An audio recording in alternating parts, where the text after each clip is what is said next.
Good day, everyone. Okay, so this is the continuation of the discussion last meeting. Okay, so last discussion, we discussed the historical development of policing, developments during the Middle Ages to modern period, evolution of police service in the Philippine setting, and the creation of the PNP. Okay, so today's discussion, we will talk about the development of police service in the Philippines after World War II, the development of policing system during Spanish regime, police force during the Spanish occupation, police force during the Japanese occupation, police force during the American occupation, and also the historical personalities in the evolution of Philippine police service. Okay, so first we will discuss the development of policing system during the Spanish regime. Okay, so the police force during the Spanish regime was considered as the part of the military system by the Spanish government. The locally organized police forces, although performing civil duties and seemingly created for the sole purpose of maintaining peace, were in fact directly commanded by the colonial military government. Police forces organized during the Spanish regime were the Carabineros, the Seguridad Público, okay, so the mounted police. This was organized in 1712 for the purpose of carrying out the policies of the Spanish government, okay, so the members were armed and considered as the mounted police. Later, they discharged the duties of a port, harbor, and river police. Okay, so next is the guardrilleros. Okay, was a body of rural police organized in each town that was created by the Royal Decree of January 8, 1836.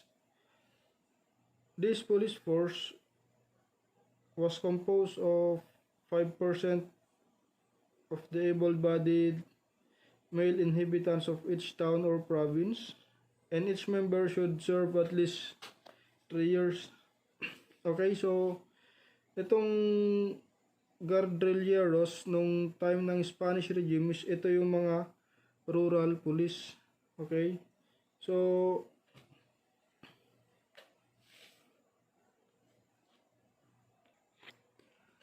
next is the Guardia Civil. Okay, so the Guardia Civil was the police organization created by the Royal Decree issued by the Spanish Crown Government on February 12, 1852.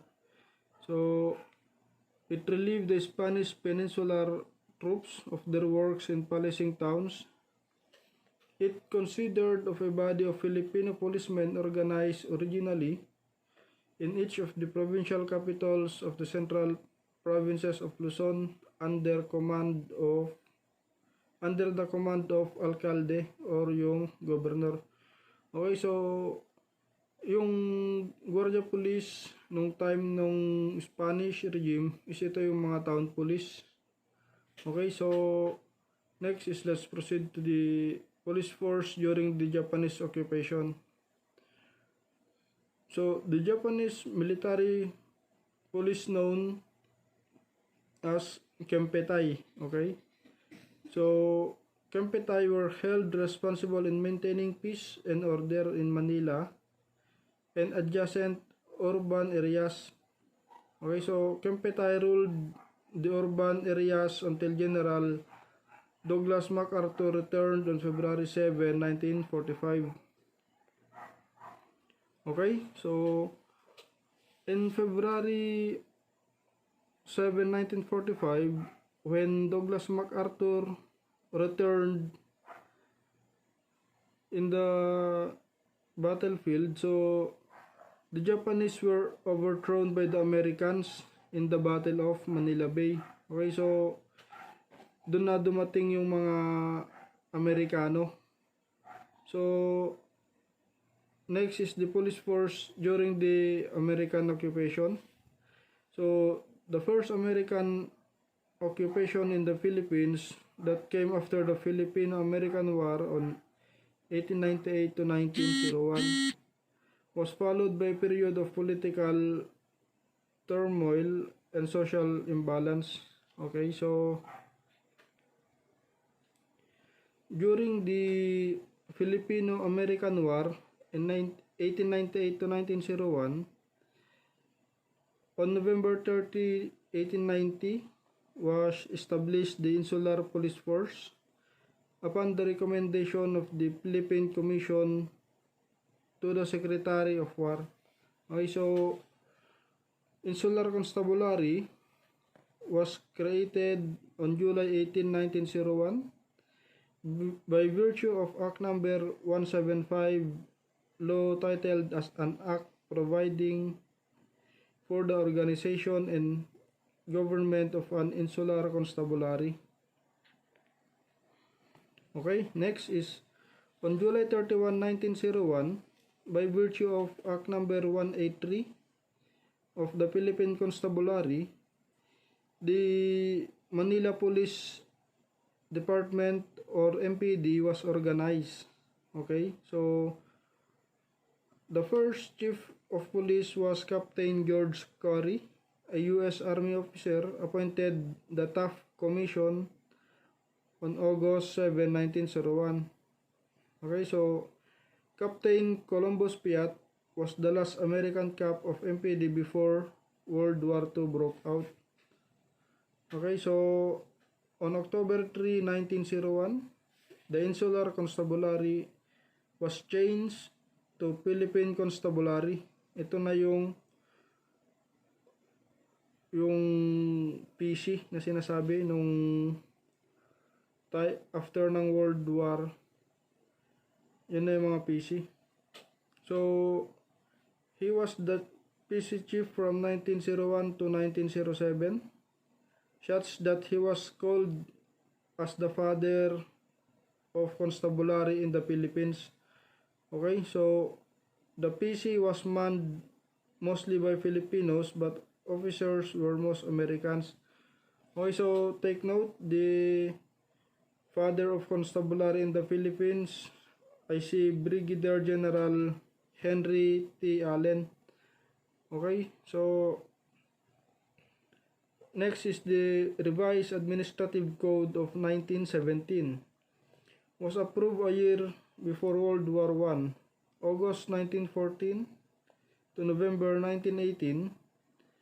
It was ended. Okay, so in section 825 of this law, it stated that the Philippine Constabulary is a national police institution for preserving the peace, keeping order, and enforcing the law. Okay, so Brigadier General Rafael Crame became the first Filipino Chief of Police. Okay, he served as the PC Chief from 1917 to 1927. Okay, so yung headquarters of PNP is dun sa Quezon City, pinangalan kay Brigadier General Rafael T. Crame. Okay, so that was a historical camp. Okay, on January 1, 1932, Republic Act number 3815, otherwise known as the Revised Penal Code of the Philippines.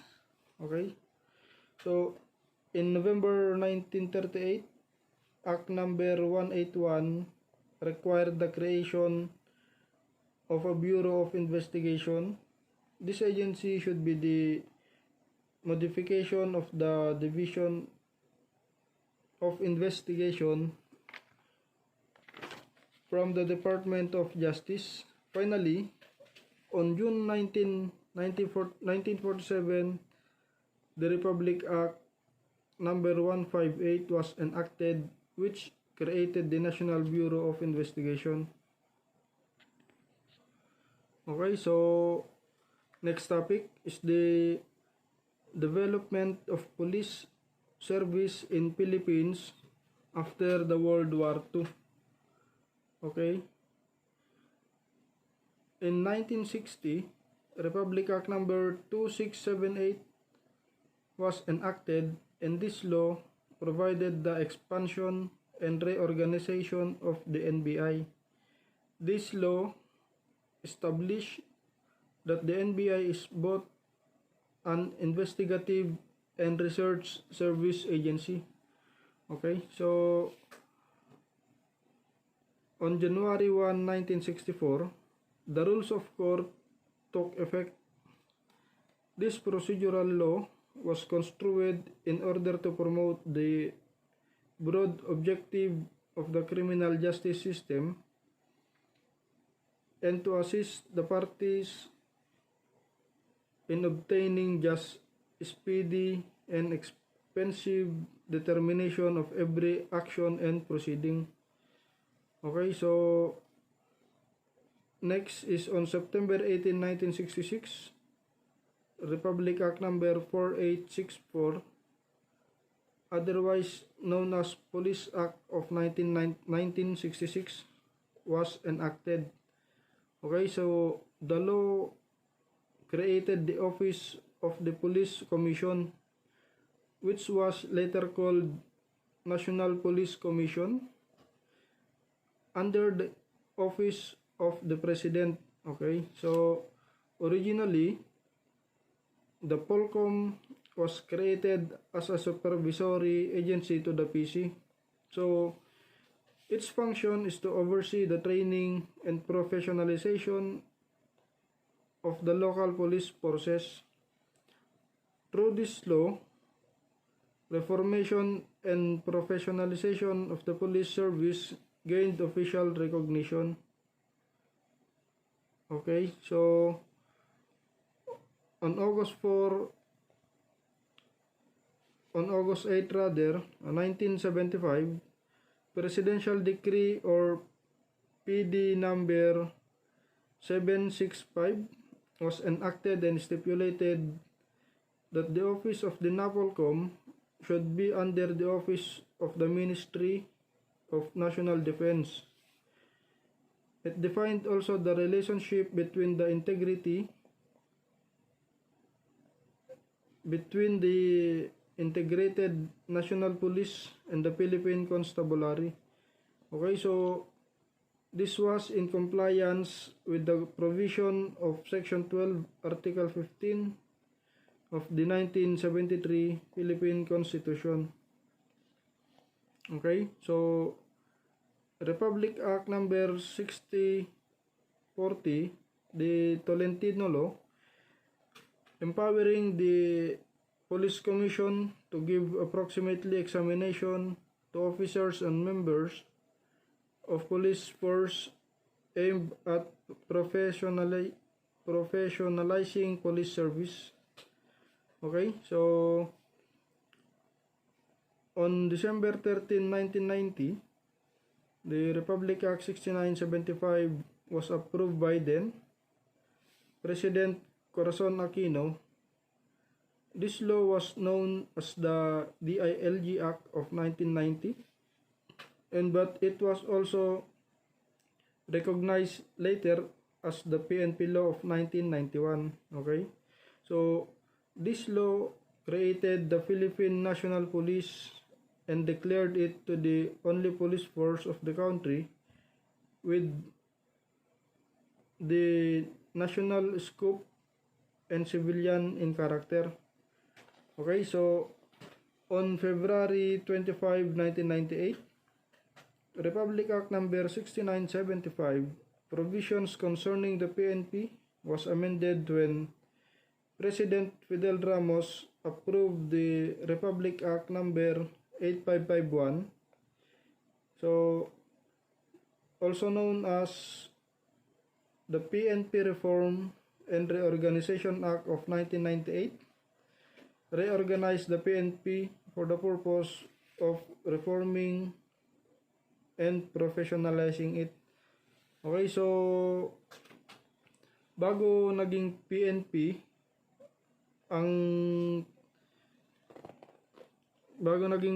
yung unit is dati siyang PC. Okay, nung World War hanggang 1990 is PC ang tawag sa mga dating pulis. So sa batas na pinasa ni President Corazon Aquino from PC ay naging PNP. Okay? Okay, so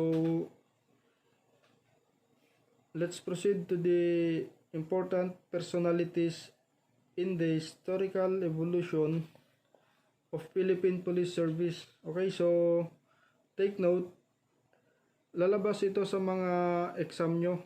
So listen carefully, and habang pinapanood nyo, napapakinggan nyo itong video, is pilitin nyong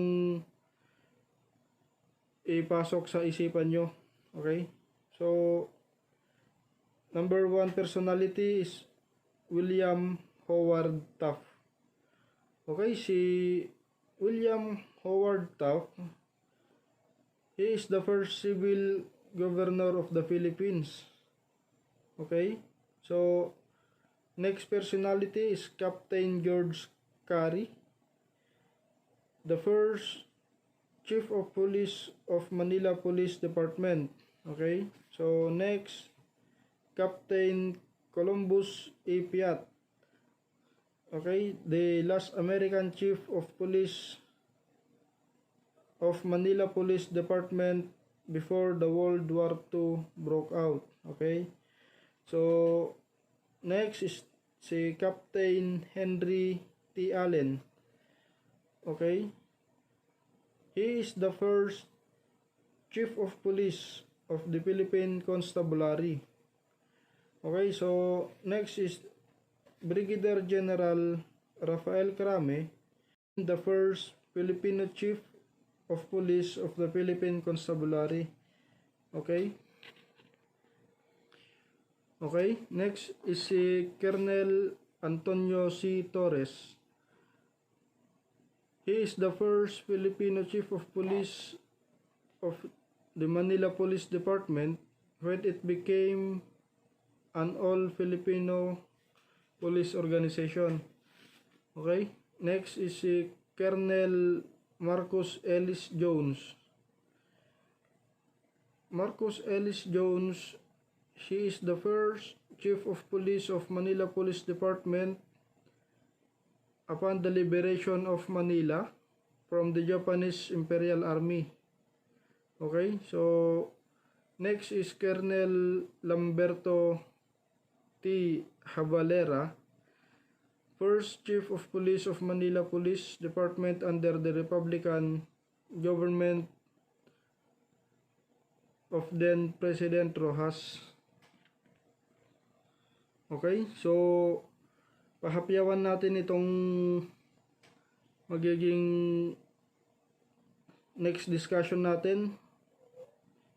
First is the theory. So let's proceed to theory and philosophy of police service. Okay, so meron siyang dalawang fundamental theories of police service. Okay, so una is yung continental theory. So police officers are considered servants of the higher authorities, and the people have little or no share at all in their duties, nor any direct connection with them. Okay, so example ng continental theory is the Kempetai. Okay, so this was tasked to serve for the Imperial Japanese. Okay, so ito yung mga servants of the higher authorities. Okay, yung continental. Okay, so next is the home rule theory. Ang home rule theory, police officers are considered as servants of the community who depend for the effectiveness of their function upon the express wishes of the people. Okay, in this theory, police officers are civil employees whose primary duty is to preservation of public peace and security. Okay, so this is practiced in England and in United States of America, where the governmental structure is decentralized. Okay, so ang home rule theory is public servant. Okay, so what theory is being observed in the Philippines? Okay, so based on the definition and the explanation, ang ginagamit na theory dito sa Pilipinas is yung home rule theory. Okay, yung whose primary duty is the preservation of public peace and security. Okay, so that's end of our discussion today. So next meeting we discuss first the philosophy of police service. Okay, so sa mga hindi pa nakapag-subscribe, huwag niyong kalimutang mag-subscribe para sa mga susunod pa nating discussion is kung mag-upload na ako ng video, ma-notify kayo agad. Then huwag niyo rin kalimutan pindutin ang bell button. Okay, so that's all our discussion today and have a good day.